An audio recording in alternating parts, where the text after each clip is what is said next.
The Office of Accountability brings you the following videos for the Career Technical Planning District, or CTPD, report cards component. Let's talk about validating data for the CTPD achievement component. So there are some potential impact on achievement ratings that can happen. When we have Evergreen Local, they're part of a compact CTPD with one other district. Evergreen Local did not report their FY24 technical assessment results. So as a result, 20 of the 30 concentrators had non-proficient pathway scores when 25 of them would have been proficient or higher if those technical assessment scores were reported in FY24. So we had that data reporting error where the points value for the technical skill attainment was only at a 1. And then the performance index was at 2.75. So they had a total weighted points of 1.35. This gave them a 2-star rating. But when we actually took into account that there were 25 students that should have been part of that calculation of being proficient or higher out of the 30, that did move them up to 3.5 points, which gave them a total weighted points of 3.35, which actually moved them up to 4 stars. So this really does make an impact of validating our data, making sure that we're reporting all of the technical assessment results that are needed. When we do our validation, we want to make sure, again, we're understanding those accountability business rules. Here is the example of the achievement component information on the CTPD webpage for achievement. So we're looking at this information and we're looking at this technical document. So we're making sure of what the rules are that are applying to this information. We also need to take into account the final correction opportunities. We have several areas that this is looking at. One of those is student data errors. So this could be some information that's related to your CTE program of concentration. This could be related to your percent of time, things of those sort. And that information for 24-25 school year, those windows open July 17th through July 25th of 2025. Once that closes, that is the final correction opportunity. Even if you contact us and find a data reporting error before the report card is released, if that July 25th date has passed and you did not file to have a final correction opportunity, we cannot correct that data. It has to stay as stands, and then you may have to apply for a watermark so that you can put in the information that says why that rating may be lower than is expected. We also can validate student data with EMIS reports. We have CTE concentrator reports.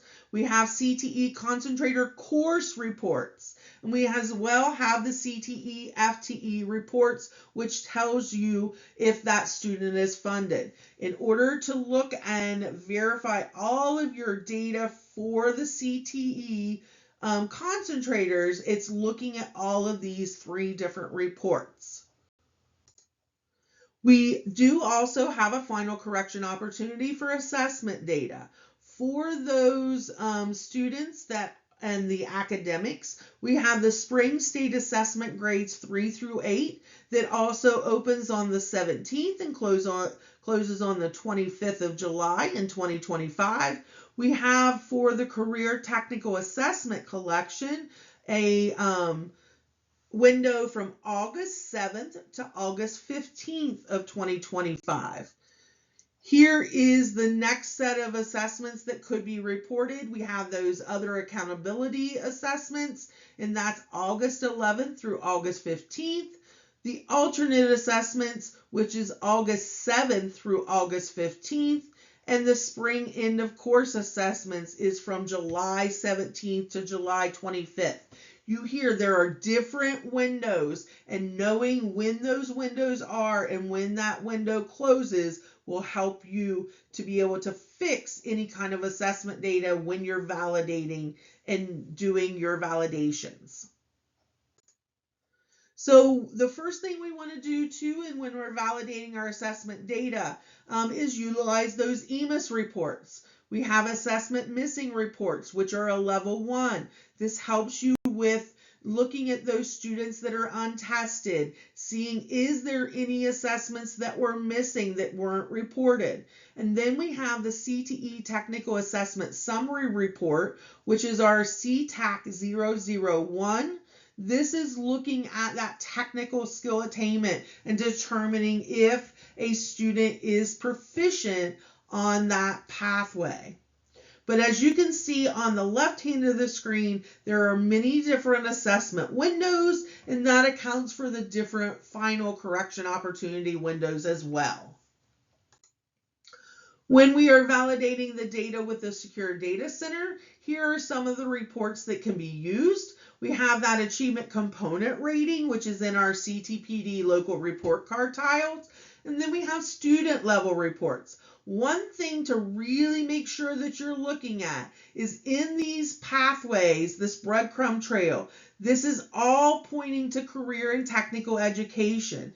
This is not just for the CTPDs to look at. This is also for our member districts. This is applying the accountability rules for this area. So when we're looking at performance index, it is not looking at that performance index under the regular test results, because that is a different set of rules and accountabilities that are applied. You want to make sure at the CTPD, you're looking at that proficiency level test results under the career and technical education, because it's applying that current year concentrator accountability business rule as well as the other business rules for the performance index.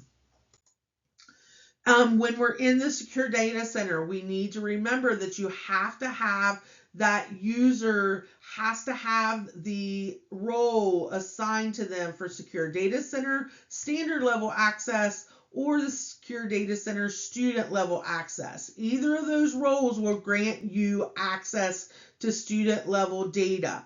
Where the big kicker comes in is that IRN that you are actually logging into. That is the driver for what you're seeing as far as the tiles that are available to you. One of the things to keep in mind, if you are a district as well as a CTPD, it is logging into the two different areas, the two different separate IRNs, to be able to see the correct set of reports. So we're logging into our OHID. We're then looking for that report portal application. Again, you see my little star that tells me I need to make sure that I put this at the front because I'm going to be using this application more often.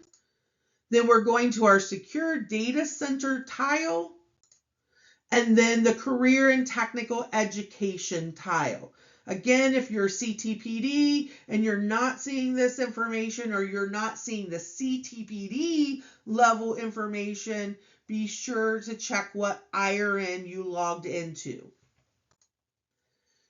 Now, here are some questions that you can help with aiding you. The first place I typically like to start is let's validate our current year concentrators, because this is that area that we're looking at. So is this list of current year concentrators accurate? Have I verified the CTAC 102 level report? Have I verified the CTAC 103 report? And then we're just looking at all that information for these students. Here again is where you're going to see a difference. You will not probably see both of these tiles at the same time like they're shown here. If you're a CTPD, you're going to see the CTPD current year concentrators. If you're a JVS or a member district, you're going to see that member district current year concentrator information. And that's logging into that other IRN that you may have available. Here is an example of the current year concentrators disaggregated detail report. You can see here on the main overview, we're showing all of the student group breakdown, that count and the percentages of what we have there. And then you see that bar chart that is also there to be able to do that. One thing you can also see here is you can choose a pathway to filter this, to help you filter and find those specific. If you have multiple pathways, it's a little bit easier to look at our numbers and look at our current year concentrators to see if there is an issue. Do we need to go to the student level detail to be able to validate everything? And then at the bottom, you see the different tabs that are available and the different areas that you can look at. So we have that information for the student group. And then if you need to go to the student level, you're going to go to the SSID detail tab. And this is one of the new reports. This is completely new this year. This is under the member district current year concentrators. This example is, but it is the CTE pathway detail. It is looking and comparing each of these pathways to the information from the years prior. So another way that you can utilize this to validate data is, does these numbers make sense? Is it accurate when we're looking at this? Or do you need to dig a little bit deeper into a particular pathway?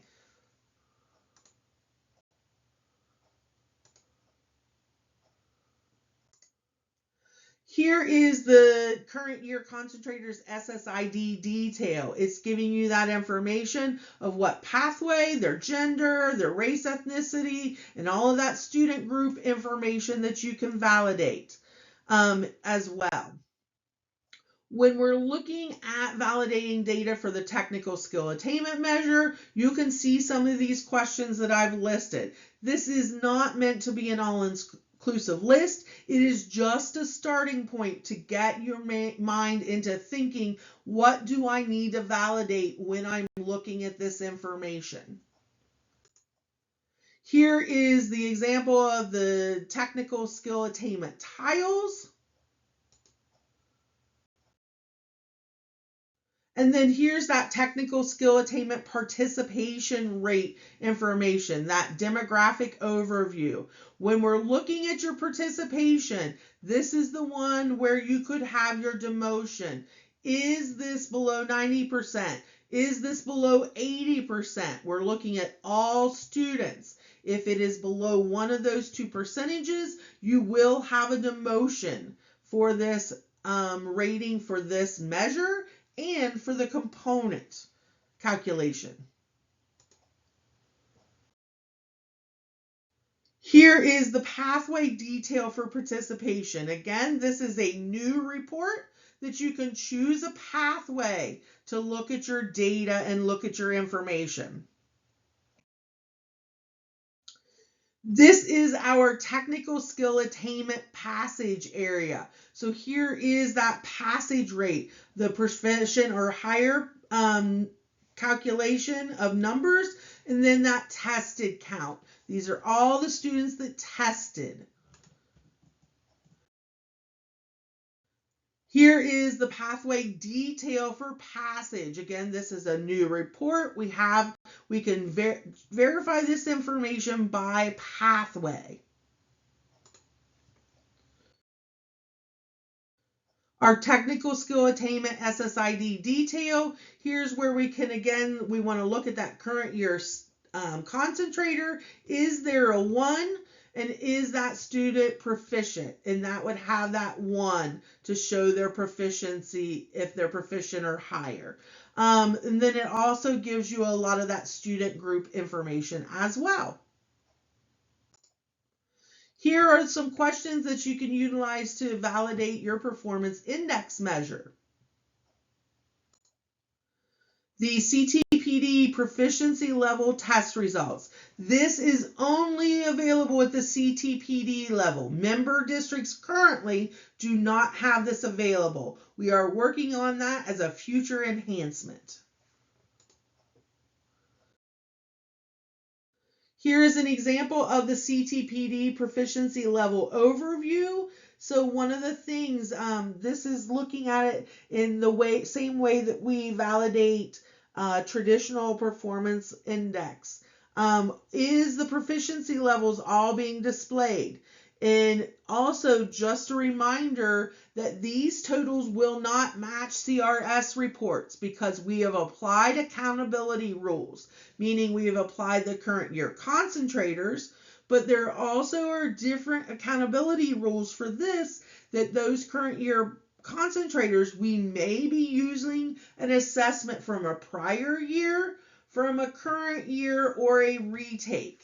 It just all depends on the student's situation and those accountability business rules being applied. If you're looking at career centers or JVSs that have multiple buildings, please understand that this district disaggregate tab or set of reports, it's not going to show you any information by building IRN. It is just going to show you of the joint IRN. So just understand that you're not going to see, if you have multiple building IRNs at the Career Center level or the JVS Center level, you will not see this information separated out. It will be that joint IRN.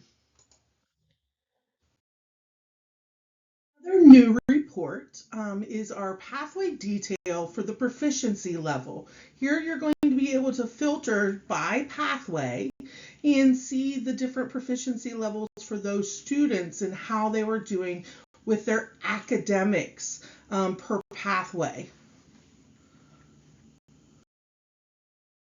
CTPD proficiency levels SSID detail is also available to look at the pathway scores. You can also choose by SSID. One of the things to note on this is that the proficiency level is the only level that is displayed in this SSID report. This may not be the proficiency level that is within the CRS. As this level is applying that bump for acceleration, and it's just not displayed when we're looking at that information. So just knowing that we're just showing you the proficiency level that is here, that is used in the calculation for the CTPD performance index. With any of these files or reports that we're looking at, you can export them in Excel format by hovering over that report and clicking the three little dots, and we have the export data. And then it asks you which data do you want to export. As long as you're seeing the one that is highlighted here, the data with current layout, this will export that student level data, and you'll be able to do your validations within Excel. Also, we do have the CSV format that is available also. It is on the right-hand side of every report. And you just click the little down arrow with that server box there, and that will export that in CSV format. Once you've validated your data, if you do find that you have some information that was incorrect, you'll want to update that student information software or that SIS. Then you're going to export that data from the SIS, upload it into the data collector, and submit that data to the department. If you're not familiar with where this data must be updated, you'll need to reach out to your EMIS coordinator or your ITC to get that help. because the department can help with the secure data center and the data collector, but any kind of SIS specific questions have to be directed to your SIS help desk or your ITC. And if you're not familiar with the process that you need to do for correcting that and submitting that in EMIS, contact your EMIS coordinator, or your ITC will be able to assist with those steps. Once that data has been submitted, then you need to verify that the submitted CTPD data has been updated in the SDC as you expected. Now, the refresh for career technical education data is a little different than their traditional districts. So any submission made between Wednesday after 5 p.m. and Monday at 5 p.m. will not be reflected in the SDC until Tuesday morning. Then any submission made between Monday after 5 p.m. and Wednesday at 5 p.m. will not be reflected in the SDC until Thursday morning. It is a Tuesday-Thursday refresh for that data. As usual, if you have any questions, you can reach out to accountability@education.ohio.gov. The Office of Accountability is dedicated to help answer questions and provide trainings around Ohio's report cards for district staff members.